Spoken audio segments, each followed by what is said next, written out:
मौत जिस दिन आ गई दुनिया की हालत क्या हुई, रूह तन से उड़ गई मुर्दा की हालत क्या हुई। जब मलाकुल मौत आवेगे तुम्हारे सामने, फिर तुम्हें फुर्सत न मिलेगी लब हिलाने के लिए। बाप भाई माँ बहन फरजंद जन और यारगार, आशिकों माशूकनों कल बंदे खिदमत गुजार। काम आने का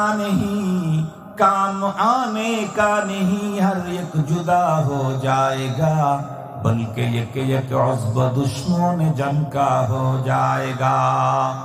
লম্বা কথা, নির্ধারিত টাইমে নিয়ে যাবে। তবে আজরাইল একটু আগে আসবে, এসে বলবে ভাই তোমার কোনো পেরেশানি নেই, তোমাকে নিয়ে যাব। কোথায়? তোমাকে নিয়ে যাবো জান্নাতে। কোরআন শরীফে আল্লাহ তাআলা বলেন ইন্নাল্লাযীনা ক্বালু রাব্বুনাল্লাহ সুম্মা ইসতাকামু তাতানাজ্জালু আলাইহিমুল মালায়েকা আল্লা তাখাফু ওয়া লা তাহজানু ওয়া আবশিরু বিল জান্নাতিল্লাতী কুনতুম তুআদুন।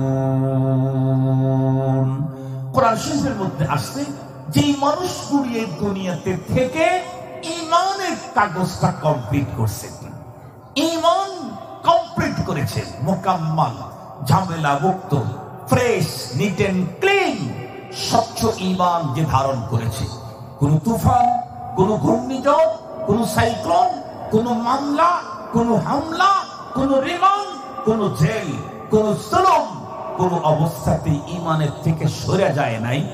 এই কষ্ট করতে করতে শুধু আজরাইল আসার আগ পর্যন্ত ঈমানটাকে যদি ধরে রাখতে পারে, আজরাইল তার কাছে এসে তার সাথে সখ্যতা করে। সুবহানাল্লাহ বলবেন। যে আমাকে মারতে আসছে সে আমার সাথে বন্ধুত্ব করবে। সে কি বলবে? আপনাকে নিয়ে যাব। ভয় পাবে। আর আপনি ভয় পাচ্ছেন কিসের? আল্লাহ তাখাফু ওয়া লা তাহজানু, আপনার তো ভয় নাই, আপনার কোনো পেরেশানি নেই। কেন? আপনাকে কোথায় নিয়ে যাচ্ছি? ওয়া আবশিরু বিল জান্নাহ, আপনাকে তো এখান থেকে ডাইরেক্ট জান্নাতে পৌঁছায় দেব। সুবহানাল্লাহ। তাহলে কি আর কোনো পেরেশানি আছে? আমি যদি মরার পরে জান্নাতে যাইতে, আমি এখন মরে গেলে তো সমস্যা নাই। কথা বলেন। ভয় তো লাগে এই কারণে যে মরার পরে যদি ঝামেলায় পড়ে যায়, এই কারণে ভয় লাগে, নাইলে তো কোনো ভয় নেই।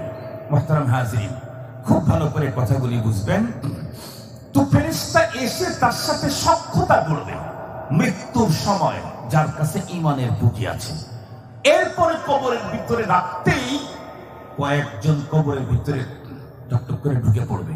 কবরের ভিতরে ঢুকেই জিজ্ঞেস করবে মান রব্বুক ওয়া মা দীনুক ওয়া মান হাযা রাজুলুল্লাযী বুইথা ফীকুম। এই কাগজ দেখাও, কাগজ দেখাও। আপনারা যারা হজ করতে গেছেন, দেশের বাইরে গেছেন, তারা জানেন বিমানে ওঠার আগে একবার চেক করছে ইমিগ্রেশন, অনেক চেক করছে। আবার যে দেশে গেছেন সেই দেশে নামার পরে আবার নতুন করে চেক করবে। কার্ড দেখি, আইডি দেখি, ভিসা দেখি, পাসপোর্ট দেখি, টিকিট দেখি। এরপর ইনভাইট করছে কোন কোন হোটেলে থাকবেন, হোটেলের নাম্বার দেন, হোটেলের নাম বলেন, অনেক কিছু। দুনিয়াতে এক দেশ থেকে আর এক দেশে গেলে এত কিছু চেক করে। বলেন তো দেখি, এই পৃথিবী ছেড়ে আর একটা জগতে গেলে কি কিছুই চেক হবে না? দুটা জিনিসের চেক করবে। প্রাথমিক পর্যায়ে একটা জিনিস, সেটা হলো ঈমান। এ কারণে পৃথিবীর সব যদি আমার অর্জন হয় কিন্তু ঈমান অর্জন হয় নাই, তাহলে আমার চাইতে হতভাগা, আমার চাইতে পোড়া কপালওয়ালা, আমার চাইতে বদনসিব এই পৃথিবীতে আর সানি কেউ নেই। আর পৃথিবীর কিচ্ছু পাই নাই, ঈমান আমার আছে। তাহলে কসম আল্লাহ, আমার চাইতে বড় সম্পদশালী পৃথিবীতে কেউ হবে না। কেন? আল্লাহ পাক যাকে নরমাল জান্নাত দিবেন, তার জান্নাতটাও এই পৃথিবীর 10 পৃথিবী সমান। সুবহানাল্লাহ। আপনারা অনেকে মনে মনে ভাবেন একজনকে যদি 10 পৃথিবী সমান দেয়, এত জায়গা আল্লাহ কই? আপনাদেরকে একটা ছোট্ট একটা জরিপ শুনায় দিই, আমার বয়ান শেষ। বর্তমান বিজ্ঞানীরা আমাদেরকে যে কথাটা বলেছেন, সহজে যেটা বুঝবেন সেটা বলতেছে, ওর চাইতে আরো কঠিন কঠিন কথা আছে। চাইতে নাকি সূর্য 13 লক্ষ গুণে বড়। কয় লক্ষ গুণে বড়? পৃথিবীর চাইতে সূর্য 13 লক্ষ গুণে বড়। বলেন তো দেখি, এই সূর্য এক জায়গায় থাকে না চলে? চলে। কোরআন শরীফের ভিতরে আল্লাহ তাআলা বলেন, লাশ-শামসু ইয়ানবাগি লাহা আন তুদরিকাল কমার ওয়া লাল-লাইলু সাবিকুন নাহার ওয়া কুল্লুন ফি ফালাকিন ইয়াসবাহুন। চন্দ্র সূর্য নিজস্ব রাস্তা দিয়ে চলে। আমাদের দেশে যেমন বাস চলার রাস্তা আলাদা, ট্রেন চলার রাস্তা আলাদা। কথা বলেন না কেন ভাই? বাস চলার রাস্তা আলাদা, ট্রেন চলার রাস্তা আলাদা। তারপরে ট্রেনে আর বাসে ধাক্কা লাগে না? লাগে না? রব্বুল আলামিন চন্দ্র চলার রাস্তা আলাদা করে দিয়েছেন, সূর্য চলার রাস্তা আলাদা করে দিয়েছেন। এ পর্যন্ত একদিনও ধাক্কা লাগে নাই। যদি ধাক্কা লাগতো তাহলে আমরা আর বাঁচতাম না, এই দুনিয়া আর টিকতো না। কারণ পৃথিবীর চাইতে 13 লক্ষ গুণে বড়। ওটা যদি অ্যাক্সিডেন্ট করে পড়ে তা আমি কই দুনিয়া থাকবে কেমনে? খুব ভালো করে বুঝবেন। এই সূর্য চলে, সূর্য কোন আসমানে চলে? একেবারে ছোট আসমান, যেটা সামাউদ দুনিয়া, আমাদের উপরে যে আসমানটা আছে এই আসমানে চলে। এর উপরে আরেকটা আসমান আছে, তার উপরে আরেকটা আসমান আছে, এভাবে 7 নাম্বার পর্যন্ত আসমান আছে। সবচেয়ে ছোট আসমান হলো দুনিয়ার আসমান, এইটা। আর এইখান দিয়ে চলে হলো সূর্য। বলেন তো দেখি, আমরা যতটুকু দেখি পৃথিবীটাকে ঘুরে আসতে কয় ঘন্টা লাগে? সূর্যের 24 ঘন্টা লাগে। আজকে দুপুর 12টার সময় সূর্য যেখানে দেখেছি, আবার সূর্য ওই জায়গায় আসতে কয় ঘন্টা লাগবে? সূর্যের 24টা ঘন্টা। এটা তো স্বাভাবিক চোখে দেখি। আরো ভিতরের কথা আছে, আরো ভিতরের কথা তো সায়েন্সের ছাত্র লাগবে, সায়েন্সের টিচার লাগবে। সায়েন্সের ছাত্র মাত্র দরকার নাই, সবাই যেটা বুঝবে সেটা বলতেছে। ছোট্টবেলা থেকে সারা জীবন কি দেখলাম? সূর্য একদম গরমের মৌসুমে মাথা বরাবর চলে, আর এখন শীতকালে একটু দক্ষিণ দিকে ঢলে গেছে। জীবনে কোনোদিন উত্তর দিকে চলতে দেখছেন সূর্যরে? কথা বলেন না কেন? জীবনে কোনোদিন সূর্যকে উত্তর দিকে ঢলে চলতে দেখেছেন? সোজা চলে আর একটু দক্ষিণ দিকে যায়। তাতে যতটুকু এরিয়া জুড়ে সারা বছর সূর্য যায়, তাতে আসমানের কয় ভাগের 1 ভাগ হবে? কয় কোটি ভাগের 1 ভাগ হবে। ও যে চলে বলে বর্ণনাই করতে পারবো, এই এতটুকু। ঠিক বললাম না? এই এতটুকুর ভিতরে সারা বছর চলে। সূর্য তার গতি এত বেশি, তারপরেও যে রাস্তা অতিক্রম করতে 24 ঘন্টা লাগে, এইরকম সারা বছর অতিক্রম করে আসমানের মাত্র এতটুকু জায়গা, আর পুরা আসমান পড়েই আছে। এটা হলো ছোট আসমান। এটা কোন আসমান? কথা বলেন না কেন? এর চাইতে বড়টা কত বড়? আপনারা কি বলে লাগাইছেন না? কয়েল লাগান না মশা তাড়াবার জন্য? কয়েল দেখবেন, কয়েল কিন্তু একসঙ্গে 2টা থাকে। একেবারে স্ট্যান্ড যেখানে লাগায় ওইটা একটা পাক আছে যেখানে স্ট্যান্ড লাগায়, ওটা কিন্তু এতটুকু গোল। এরপরেরটা, তারপরেরটা, তারপরেরটা, তারপরেরটা। 7 নাম্বার প্যাচ প্রথম নাম্বার প্যাচের তুলনায় কয় গুণে বড়? মিনিমাম 10-15 গুণে বড় হবে, 15 গুণে বড় হবে মিনিমাম। এই ছোট্ট গোড়ার প্যাচের তুলনায় 7 নাম্বার প্যাচটা যত গুণে বড়, প্রথম আসমানের তুলনায় 7 নাম্বার আসমানটা তত গুণে বড়। এখন বলেন, এক আসমানে যদি আপনাদেরকে ভাগ বাটোয়ারা করে দেয়, 10 দুনিয়া সমান না 15 দুনিয়া সমান জায়গায় এমনি পেয়ে যাবেন। আরো কিছু খাস থেকে যাবে। খাস বুঝেন নাই? খাস বুঝেন তো? আরো কিছু কি থেকে যাবে? খাস থেকে যাবে। এই জন্য রব এত জায়গায় কোথায় পাবেন? এটা পাগলের বউ, এটা পাগলের কথা। রব্বুল আলামিন আসমান তো 7টা তৈরি করে রেখেছেন, জমিন 7টা তৈরি করে রেখেছেন। 7 আসমানের উপরে আল্লাহ পাকের আরশ। আল্লাহর আরশ কত বড়? ওয়াসিআ কুরসিয়ুহু আস-সামাওয়াত ওয়াল আরদ। আল্লাহর চেয়ার সমস্ত আসমান জমিনকে বেষ্টন করে রেখে দিয়েছে। আল্লাহ পাকের চেয়ার কত বড়! মুহতারাম হাজিরিন, তো যেই মানুষটার কাছে কিছু নাই কিন্তু ঈমান আছে, সেই মানুষটা এই পৃথিবীর 10 পৃথিবী সমান জান্নাত পেয়ে যাবে। এই জন্য যার ঈমান আছে তার চাইতে বড় লোক আর কেউ হওয়ার কোনোদিন সম্ভাবনা।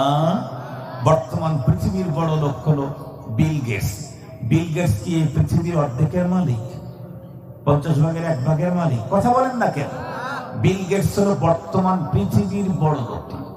বিল গেটস কি এই পৃথিবীর অর্ধেকের মালিক হয়ে গেছে? 4 ভাগের 1 ভাগের মালিক হয়েছে? 50 ভাগের 1 ভাগের মালিক হয়েছে না। বিল গেটস তো পৃথিবীর 1000 ভাগের 1 ভাগের মালিকও হয় নাই। সে হলো বর্তমান পৃথিবীর সবচেয়ে সেরা বড় লোক। পৃথিবীর সবচেয়ে সেরা বড় লোকটি সে হলো এই পৃথিবীর 1000 ভাগের 1 ভাগের মালিক হয় নাই। আর যার কাছে ঈমান আছে সে এই পৃথিবীর মতো 10 পৃথিবী সমান জান্নাতের মালিক। বলুন, ঈমানের চাইতে বড় সম্পদ পৃথিবীতে আর হইতেই পারে না। জিজ্ঞেস করতে চাই, সেই ঈমানের শিক্ষা হয় কোথায়? স্কুল, কলেজ, ইউনিভার্সিটিতে, মেডিকেল কলেজে, এগ্রিকালচার ইউনিভার্সিটিতে। আরো একটু জোরে বলেন। বুয়েট আর চুয়েটে, এডওয়ার্ডে ঈমানের শিক্ষা হয় কোথায়? মাদ্রাসায়, মসজিদে। এই 2 জায়গায় ঈমানের শিক্ষা হয়। সবচাইতে বড় সম্পদশালী করবা, পৃথিবীর মানুষের সবচাইতে বড় সম্পদের বন্টনই হয় মাদারিসে দ্বীনিয়ায়। এই জন্য এই মাদ্রাসার প্রতি আপনাদের সহযোগিতা, ভালোবাসা, আপনাদের আসা যাওয়া খুব জরুরি। মৃত্যুর আগে হলেও নিজের ঈমান আর ইসলামের কাগজটা ক্লিয়ার করে কবরের পথে ঢুকতে বলছেন আল্লাহ। আল্লাহ নিজেই বলেন, ইয়া আইয়ুহাল্লাযীনা আমানুত্তাকুল্লাহ হাক্কা তুকাতিহি ওয়া লা তামুতুন্না ইল্লা ওয়া আনতুম মুসলিমুন। হে ঈমানদার, তোমরা তোমাদের রবকে যথাযথ ভয় করো। খবরদার কমপ্লিট মুসলমান না হয়ে কবরের পথে যাত্রা করো না। কেন? এই কবরের পথের বাঁকে বাঁকে, ফাঁকে ফাঁকে রব্বুল আলামিনের পক্ষ থেকে মোবাইল কোড বসানো আছে। ঢুকতে চাইলেই তোমার কাছে ঈমান জানতে চাইবে, ইসলাম জানতে চাইবে। তুমি যদি ঈমান প্রমাণ করতে না পারো, ইসলাম যদি প্রমাণ করতে না পারো, তাহলে তোমাকে ধরে সাথে সাথে আগুনে ঢুকায় দিবে, আযাবে ঢুকায় দিবে, শাস্তি তোমার উপরে শুরু করে দিবে। তুমি সইতে পারবে না এই শাস্তি। এই জন্য আল্লাহ পাক বলেন, ঈমানদার তোমাদেরকে বলছি, তোমরা আমি রবকে যথাযথ ভয় করো আর মুমিন মুসলমান হয়ে তারপরে কবরে আসো। তাহলে আমাদের জন্য 2টা জিনিস জরুরি, একটা হলো ঈমান আর একটা হলো ইসলাম। এই 2টাই পাওয়া যায় মাদ্রাসাতে। পৃথিবীর অন্য কোনো জায়গাতে এই 2 জিনিস পরিপূর্ণ পাবেন না। কোন জায়গায় একটু একটু পাবেন। পরিপূর্ণ যদি পেতে চান, পূর্ণ ইসলাম, পূর্ণ ঈমান, তাহলে মাদ্রাসাতেই আসতে হবে। মাদ্রাসার বাইরে কোথাও পুরাপুরি ঈমান নাই, পুরাপুরি ইসলাম পাওয়া যায় না। ইসলামের যে কোনো বিষয় মাদ্রাসায় আসলে পাবেন, ঈমানের যে কোনো প্রশ্নের জবাব মাদ্রাসায় আসলে পাবেন, অন্য জায়গায় পাবেন না। এই কারণে এই জাতীয় মাদ্রাসা আমাদের জীবনের সবচেয়ে বড় পুঁজি, সবচেয়ে বড় সম্পদ, সবচেয়ে বড় টার্গেট। আমাদের জীবনের একমাত্র টার্গেট দিতে হলো আমার আখিরাতের পুঁজি দুনিয়া থেকে আমাকে করে যেতে হবে। এর জন্য এই মাদ্রাসাগুলি অত্যন্ত জরুরি। আমি আপনাদের কাছে উদাত্ত আহ্বান জানাবো, এই মাদ্রাসা আলহামদুলিল্লাহ এখানে প্রতিষ্ঠিত হয়েছে। আপনারা এই মাদ্রাসাকে দিন দিন সন্তান দিয়ে, টাকা দিয়ে, পয়সা দিয়ে, সময় দিয়ে নিজেরা এখানে ভর্তি হয়ে নিজেদের ঈমান ঠিক করে নেবেন, নিজেদের ইসলাম ঠিক করে নেবেন। শুধু ছেলেকে আলেম বানাইলেন, আপনি কালেমা ঠিক নেই। ছেলেকে মুফতি বানাইলেন, আপনার এই কি ওযু গোসলের মাসলা ঠিক নেই। আপনি মারা যাবেন না? আপনি তো মারা যাবেন, আপনার কবরে তো আপনার ছেলে যাবে না। আপনার ছেলে আপনাকে সুপারিশ করবে, সে তো আখিরাতে। এখন তো আপনার কি হবে তাহলে? আপনি তো এখন একা একা। আখিরাতে হাসরের ময়দানে আপনাকে আরো কেউ সুপারিশ করবে। এখন কি হবে কবরে? আপনি তো আগেই চলে গেছেন, এমন একটা জায়গায় গেছেন, ধরা খাইছেন, সেখানে কেউ নেই। আপনার ছেলে অনেক বড়, মোবাইল ফোনও নেই আপনার কাছে, তাকে যে ফোন দিয়ে সাহায্য নেবেন সেই সুযোগটা নাই। তাহলে কি হবে? আপনার ছেলে দেশের প্রেসিডেন্ট, বললেই ছেড়ে দিবে, কিন্তু ছেলের সাথে তো যোগাযোগ হচ্ছে না। কবরের সাথে আপনার যোগাযোগ হবে নাকি প্রতিদিন? কথা বলেন না কেন? আপনার বাবার কবরের সাথে আপনাদের যোগাযোগ হয়? দাদার কবরের সাথে যোগাযোগ হয়? মার কবরের সাথে যোগাযোগ হয়? মার কবরের কাছে দাঁড়ায় থাকলে আধা ঘন্টা পর্যন্ত দাঁড়ায় কান্না করতে থাকলে, বুক ভাসায় দিলেও মা আর কোনো জবাব দেয় না। মা আর বলে না যে বাবা কাঁদছো কেন। বাবার কবরের পাশে দাঁড়ায় কেঁদে বুক ভাসায় দিলেও বাবা বলে না যে বাবা তোমার চোখে পানি কেন। অথচ মা দুনিয়াতে আমার চোখে একটু মুখ খারাপ দেখলেই মা বলতেন তোমার মুখটা যেন কেমন পেরেশান মনে হচ্ছে। চোখে পানি দেখলে মা বাবা অস্থির হয়ে যেতে। সে মা বাবার কবরের পাশে দাঁড়ায় 10 মিনিট দাঁড়ায় থাকি। মার চেহারাটা মুখে চোখের সামনে ভাসে, বাবার চেহারাটা চোখের সামনে ভাসে, কাঁদতে থাকি। কই মা তো আর আমার আঁচল দিয়ে আমার চোখের পানিটা আর মুছে দিতে আসে না। বাবা তো আমাকে আর মায়ার সে কথাটা বলে না যে বাবা তুমি কাঁদো না, তোমার জন্য আমি দোয়া করতেছি। কেন? বাবা এমন একটা জগতে গেছে যে জগতে যাওয়ার পরে আর যোগাযোগ করা যায় না।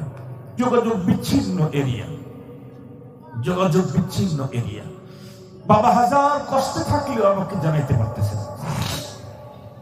এই জন্য মুহতারাম হাজরিন, আমার কবরে যাতে আমার শাস্তি না হয়, আমার কবরে যাতে আমার ঝামেলা না হয়, এই জন্য দুনিয়া থেকে আমাকে ব্যবস্থা নিয়ে যেতে হবে ইনশাআল্লাহ। ইনশাআল্লাহ আমরা মাদ্রাসায় আসবো তো ইনশাআল্লাহ। শিক্ষার কোনো বয়স নেই, শিক্ষার কোনো বয়স নেই, শিক্ষার কোনো বয়স নেই, বিশেষ করে ধর্মের শিক্ষা। নবীজি সাহাবীদের ভিতরে অনেক সাহাবী এমন আছে যারা 80 বছর জীবনে প্রথম কালিমা শিখছে। প্রথম আপনারা তো আলহামদুলিল্লাহ কালিমা আগেই শিখছেন, সূরা ফাতিহাটা ভালো করে পারেন না। আর ওই সাহাবী 80 বছর 90 বছর পর্যন্ত সূরা ফাতিহা জীবনে শোনেই নেই। আপনি তো বহুবার শুনেছেন। আপনার জন্য তো অনেক সহজ, সাহাবীদের জন্য তো সহজ ছিল না। এই জন্য আমি আপনাদের প্রত্যেককে অনুরোধ করব, নিজেরা মাদ্রাসায় আসব, নিজেদের ঈমান ইসলাম ঠিক করব, সন্তানদেরকে মাদ্রাসায় পাঠাবো। আল্লাহ তাআলা আমাদের সকলকে এই দ্বীনি প্রতিষ্ঠানের সাথে লেগে থাকার তৌফিক দান করুন। ওয়া আখিরু দাওয়ানা আলহামদুলিল্লাহি রাব্বিল আলামিন।